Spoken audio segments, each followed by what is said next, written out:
यहाँ र यहाँहरूले मेन जुन 3-4वटा कुरा उठाउनु हो, 2 वर्षदेखि डिभिडेन्ड पाइएन, कहिले पाउने हो, खर्च बढिराखेको छ, एनपिए बढिराखेको छ, निष्क्रिय कर्जा बढिराखेको छ, एनपिए बढिराखेको छ, इन्कम घटिराखेको छ। यसमा 2 मात्रै छैन। तपाईहरु हामी एउटै पेजमा छौँ। हाम्रो पनि अब प्रमोटर पनि भएकोले पब्लिकबाट पनि सञ्चालक जो हुनुहुन्छ उहाँहरूको पनि चिन्ताको विषय हो डिभिडेन्ड कहिले पाउने, निष्क्रिय कर्जा कसरी घट्छ। यो विषयमा हामी अहिले नयाँ टिमले चाहिँ गम्भीरतापूर्वक छलफल गरेर अगाडि बढिराखेका छौँ र यहाँहरूलाई हामी विश्वास दिलाउन चाहन्छौँ कि हामी कुनै पनि कसर बाँकी राख्ने छैनौँ र जहाँसम्म खर्च कटौतीको कुरा छ, एक रुपियाँ जुन छ हामीले ध्यान दिइराखेका छौँ र हामी आएदेखि व्यापक रूपमा खर्च कटौतीको प्रक्रिया सुरु भइसकेको छ। आगामी दिनमा पनि निरन्तर रहनेछ। अरू विषयहरूको लागि म हाम्रो यस ब्याङ्कका प्रमुख कार्यकारी अधिकारीज्यूलाई चाहिँ अलिकति जिज्ञासाहरूको जवाब दिन अनुरोध गर्दछु। धन्यवाद चेयरमैन सर। उपस्थित सबै शेरगनी महानुभावहरूको मेरो हार्दिक अभिवादन छ। आजको यो 28औं वार्षिक साधारण सभामा आइदिएर यस सभाको गरिमा बढाइदिनु भएकोमा धेरै धेरै धन्यवाद। र सरहरूले आज जे जति सुझावहरू दिनुभयो त्यो सुझावहरूलाई एकीकृत गरेर त्यसलाई हाम्रो स्ट्राटेजीमा चाहिँ अँगालेर हामी डेफिनेटली अगाडि बढ्नेछौँ। परिस्थिति यहाँ सबैलाई थाहा छँदैछ। इकोनोमीको सिचुएसनले गर्दाखेरि पनि आज इन्डस्ट्रीकै एनपिए अलि हाई स्टेजमा पुगेको हुनाले हामी पनि अलि हाई लेभलमा छौँ।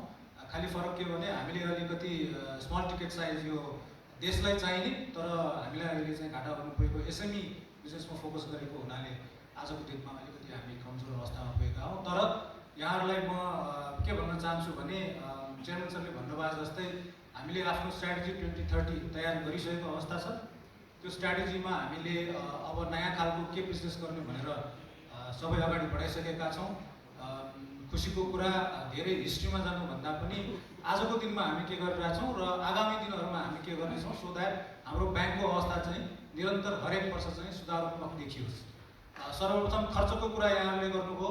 हामीले चेयरमैन सरले भन्नुभयो जस्तै खर्चमा एक रुपियाँमा यति ध्यान दिएका छौँ द्याट कतिपय एक्सन स्टेप्सहरू लिएर आगामी वर्षको लागि कमसेकम 50 करोड रुपियाँ खर्च घटाउने हामी भइसकेका छौँ।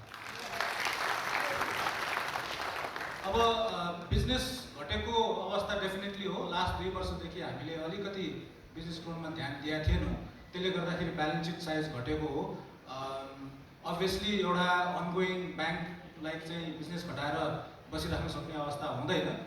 त्यसमा पनि छानी हामी अहिले लास्ट 5-6 वर्षदेखि corporate banking, infrastructure, hydro power financing नगरेको ब्याङ्क हामी त्यसमा पनि अगाडि बढिसकेका छौँ। र खुसीको खबर यहाँहरूलाई मोटामोटी हाइड्रो पावर फाइनेन्सिङमा मात्रै हामीले 20-22 करोडको कमिटमेन्ट र अप्रुभल गरिसकेको छौँ। त्यसमा पनि अझ कर्पोरेट ब्याङ्किङको कुरा गर्नुहुन्छ भने अर्को 15-20 अरबको कमिटमेन्ट र कतिपय चाहिँ डिस्पर्सै भइसकेको अवस्था छ। सो हाम्रो स्ट्राटेजी गोइङ फरवर्ड चाहिँ के हो भने सबभन्दा जरुरी हामीलाई क्यापिटल छ। नयाँ बिजनेसको लागि क्यापिटल नभइकन हुँदैन। र खुसीको खबर क्यापिटल मैले मेरो प्रमोटर्स बोर्डलाई माग्न जाँदाखेरि उहाँहरूले यो क्यापिटलको अनुमति दिनुभयो। राष्ट्र ब्याङ्कले पनि प्री अप्रुभल दिइसक्नुभयो। अब हाम्रो सेभनको फाइनल चरणको अप्रुभल बाँकी छ र त्यो क्यापिटल आइसकेपछि हाम्रो ब्यालेन्स सिटमा हामी अझ सुधार ल्याउनेछौँ, व्यापार पनि बढाउनेछौँ। त्यो व्यापार बढिसकेपछि त्यसको रिलेटेड इन्कम पनि बढ्छ र त्यसरी नै हामी क्रमशः रूपमा चाहिँ ब्याङ्कलाई चाहिँ सुधार गर्दैछौँ। अर्को कुरा रिकभरीको हो। रिकभरी यहाँहरूलाई मैले भन्नु पर्दैन, सुपर च्यालेन्जिङ छ र हाम्रो एउटा एकदम मेन प्रायोरिटी रहेको छ। हामीले स्ट्राटेजी 2030 मा ब्याङ्कको स्ट्रक्चरले चेन्ज गरिसकेको, त्यो अथोरिटी सबै थुतेर हामीले सेन्ट्रलाइज गरिसकेको अवस्था छ। सो बिजनेस गर्ने मान्छेसँग टार्गेट हुन्छ तर अप्रुभ गर्ने मान्छेसँग टार्गेट हुँदैन आजको दिनमा। त्यसले गर्दाखेरि गोइङ फरवर्डको नयाँ क्रेडिट अप्रुभलको प्रोसेसहरूमा सबै क्रेडिट रिस्क रिभ्यू गरेर मात्रै हुन्छ र छानी हामी नयाँ बिजनेसहरू गर्ने अवस्थामा आएका छौँ। रिकभरीको फोकसमा हामीले एउटा ब्याङ्क विदिन ब्याङ्कको ती 28वटा सर्कलमा पनि रिकभरी र बिजनेसको आफ्नै सर्कलहरू राखेर रिपोर्टिङ सिधै हेड अफिससम्म हुने गरी हामीले काम सुरु गरिसकेका छौँ। लास्ट 1-2 महिनाको त्यसको रिजल्ट चाहिँ पोजिटिभ नै आएको छ। तैपनि हजुरले भन्नुभयो अनुसार जे जति अकुमुलेटेड लस हाम्रो छ त्यसलाई रिकभर गर्न समय लाग्छ। हामी धेरै ओभरनाइट एक्सपेक्टेसन र चमत्कारको कुरा हामी गर्दैनौँ तर क्रमशः रूपमा यो ब्याङ्कलाई सुधारेर एउटा सेफ ठाउँमा पुर्याउँछौँ र गोइङ फरवर्ड 3 वर्ष 4 वर्षको दौरानमा चाहिँ यसलाई चाहिँ फेरि हामी एउटा चिनिने ब्याङ्कको रूपमा एउटा चाहिँ स्ट्रङ ब्याङ्कको रूपमा चाहिँ अगाडि ल्याउँछौँ।